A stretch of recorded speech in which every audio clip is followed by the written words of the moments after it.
Oh, how's that? Any better? Good morning, everybody. Any better? I've just been sitting here talking to myself. I hope that's better. Good. It's not just me that can. Good. Okay. Well, yes.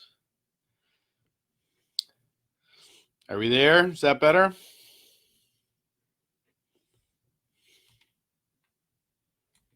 All right. There we go. My apologies. Well, it's been a morning already. I was supposed to be over at. Good morning, Irene. Hello, hello. Good to see you. Your little face smiling at me. Great to see you. Good morning, Audrey. Hope you're doing well. That Yes. Good morning, Dana. Hope you had a great birthday yesterday. Hope that was wonderful.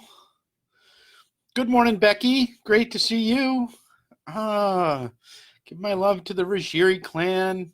I saw some pictures of Abby the other day on a hike. She's like what, 28 now? Like, holy smokes.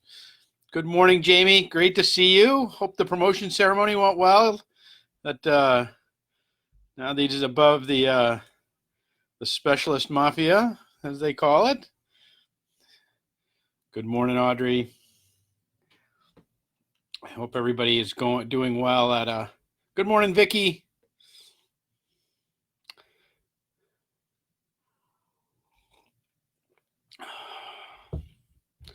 Hi, Vicky. I know you're driving, and that's the thing. Our field trip today is I was going to be out with our folks at the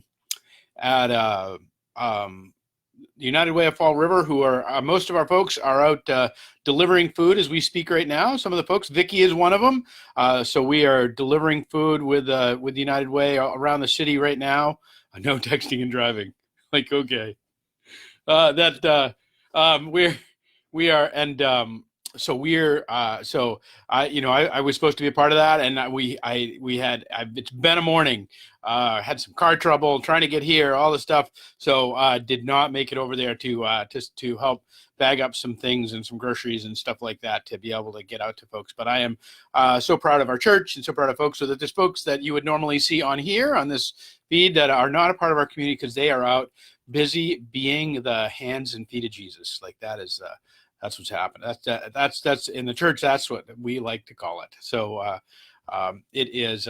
They're almost done. I know they make short work of things over there. They do great. They do such great work. The United Way of Greater Fall River. Kim Smith, the executive director. I can't say enough about how impressed I am with the work that they're doing and the way that they're leaning into caring for this community and people who are in kind of suffering from food scarcity in these days. Like, boy, they are just terrific. So I hope we can. It will continue to kind of help them and lean into them both in all manner of ways as the church here. So that's exciting. Morning, Priscilla. Yes, I don't think you heard me say good morning. Good morning. Good morning, Irene and Lavoy. Like, hello, Lavoy clan. I hope you're well. Things going well. So, all right. Good morning, everybody. Today it is 11:11 at Thursday, the 28th day of May. Can you believe it's the 28th day of May? It is. Has not this been the longest time and the shortest time? Man, it is. It has been a crazy time.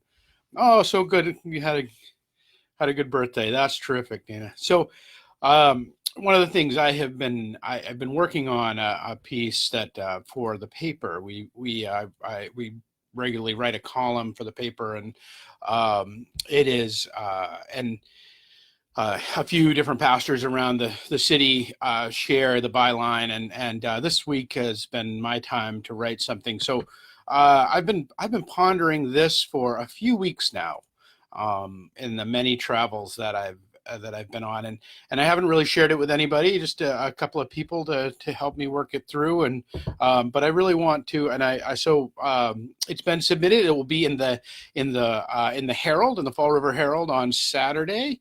So if you want to look for it there and maybe share it around there as well, that'd be great. But so I wanted to. Good morning, Sandra Overlock. Sue, how are you? So good to see you. I hope you're fantastic. Linda Kaler, good morning. Great to see you. I want to read this piece to you. So I don't usually read a piece. We usually simply just talk and chat. And as you have reactions to it, please type them in the chat. We'll read this, and I'm curious to talk to you about it and what your reactions are as we go through this for our time. So this will be the piece that's coming up in the paper on Saturday, and I wanted to share it with all of you because because I think it is important for us all to contemplate these things in these days. So here goes. As a pastor, it is a privilege sharing extraordinary times in people's lives. I have been present at death and birth, at weddings and divorce, at jail and releases from jail, at grief and in celebration, at addiction and recovery, at despair and at the dawning of hope. As powerful an honor as these incredibly sacred moments are, they are not as hallowed as sharing everyday life with my community. The extraordinary are important. Their big moments are important and some of the most treasured parts of my calling, but simply living and growing and being with one another in community and all the trust and the beauty and the witness of the sacred that comes from gathering is truly the high experience of faith life. Growing and loving and deepening our walk together, our life itself. Beholding the couple that has been married, deepening their connection, encouraging the growth in a baptized child into adulthood, eating casserole and laughing at a supper. These bonds and this witness are the high seat of heaven in our midst. Suggesting this pandemic has entered us into a state of new normal is an assault on the very holiest of things that it is my privilege to bear witness to. Suggesting we live from this time on in a limited, cage, and stunted way for the sake of safety or fear or mandate or any other reason for that matter defies the very purpose of the life we have been given by God. This is not about reacting to the virus and caring for ourselves and our neighbors. We have done that, and we will continue to do so. The new normal proposed letting the virus and its fear remake us and our world. Seeking to redefine a new normal in some mandated way is a grab for power over our lives. Mine is a pilgrim church. It is founded on Jesus' words, where 2 or 3 are gathered, there am I also. We have been breathed into this world as travelers on the road, gathering with other pilgrims on the path that Jesus walks with us.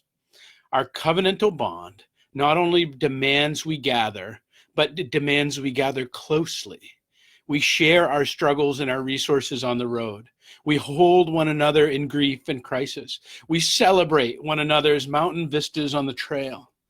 Beyond just our church, I would suggest your life is that way too.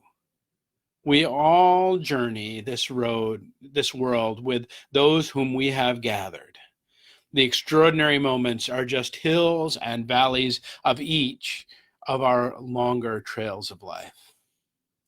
The suspension of constitutional liberties in this time has and will continue to devastate the gathered journey of our lives, psychologically, economically, physically, emotionally, spiritually. We are being assaulted by captivity.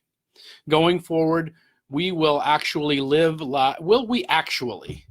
lives where a coach doesn't encourage a player who struck out without a pat on the shoulder, where the smile of a girl for a boy will be hidden by a mask, where a parent will leave the world without their children gathered with them as they die? Will Red Sox games be played for cameras rather than live choruses of Sweet Caroline? There is no new normal. There is life lived in liberty with a people gathered as our conscience dictates, or there is minimum security prison of a manicured experience enforced by the government. Accepting a middle road, a new normal is to accept the restriction of our divine humanity. This is a hard truth to acknowledge, and it is one it has kept me up at night and weighs me down. And some of us may not even see it yet, but the truth will set us free. Liberty was the founding principle of this nation because liberty is at the center of our divine humanity. No plant can grow large in a small pot. We too cannot grow into the fearfully and wonderfully made creatures we are intended to be without liberty of life. If we continue to accept the long-term redefining of how we will conduct our lives together, we will become as twisted as any root-bound plant. Never have we been in this place where even what is normal just must be defended, where the gathering of peoples has been so severely restricted that should we succumb, we will forget what it is to be people at all. Jesus said, "Where two or three are gathered, there am I also." We resist not alone in claiming the ordinary and the extraordinary gatherings of our lives as where the sacred lives. There's no new normal. There is only life. And if we step into it, life in abundance.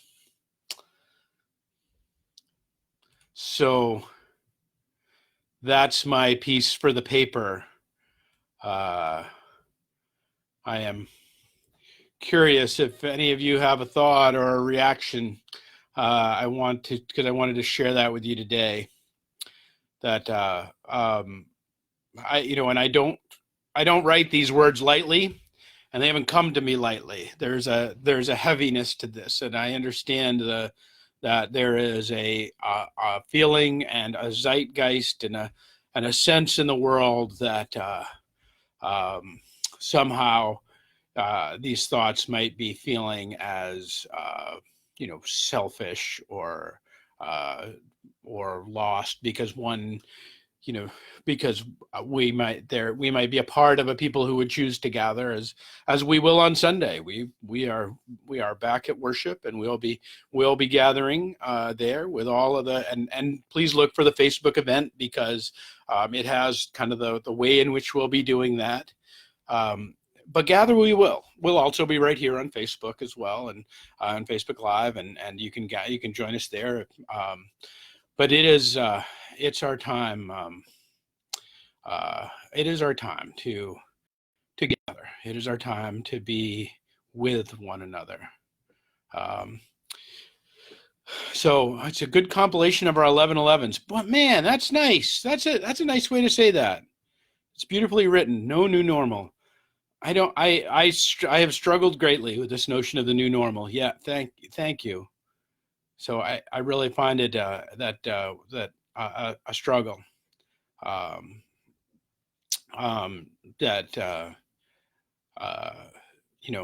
Because there's a difference here about us actually, responding to a crisis, responding to an event in the world that is significant and big, and that we need to deal with, which has been the COVID-19 virus, and there is the difference in which we permit that to then change our world and our very selves, and really even in the way I think change what we call sacred. I mean, the more I watch this thing play out, the more I think that is the very thing that is at stake. Is our fellowship, is our love for one another, is our gathering together, is our being community in all the different ways. And I mean it all. I'm not talking just about church. I'm talking about going to a Sox game. I'm talking about all the different ways that we are community together. Is that less precious than one more breath or one more part of our life that needs to be kept safe in some sort of bubble wrapped way? So, I for one am not convinced it is. So, and my conscience and my God calls me to lean into this. So So that piece is out there. It will be in the paper. It will be in our newsletter. It will. I can post it on Facebook if you find that helpful. And so so that's our 11:11 today. Any other thoughts that anybody had along the way? And I'll just, if anybody's typing, I'll just, as we wrap up, I'll just invite you. We are worshiping on Sunday. Please look, as I said, please look for the event.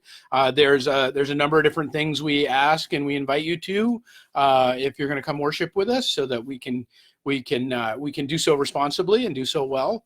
But we will be worshiping and we will be gathering. We'll also be right here on Facebook Live, and we'll be a part of this wider journey in these days. And again, 11:11 is Tuesday, Wednesday, and Thursday. So next Tuesday we'll be back right here. We hopefully will have be able to have the chance to have our field trip next week. That is a hope. So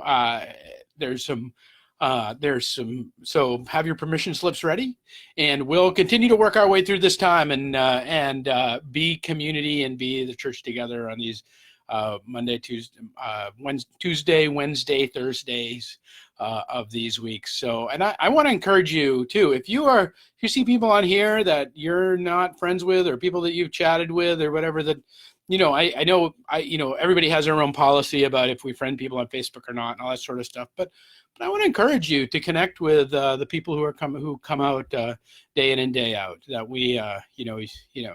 you can always block people, but that we might be a connected community as we go forward in these days, and even in our own way gather, and whether it is in digits or in live sense. So all right. With that, friends, that is our time together today. It is hey, Robin Carden.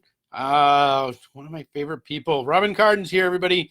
So it is our time that we might head out and get ready for this weekend, Pentecost Sunday. It is one of the big days of Christianity. It is the birthday and Independence Day all rolled into one.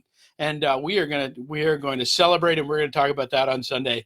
And we are going to lift up Scripture and lift up the creation of the church, the gathered church, its creation, this Sunday on Pentecost.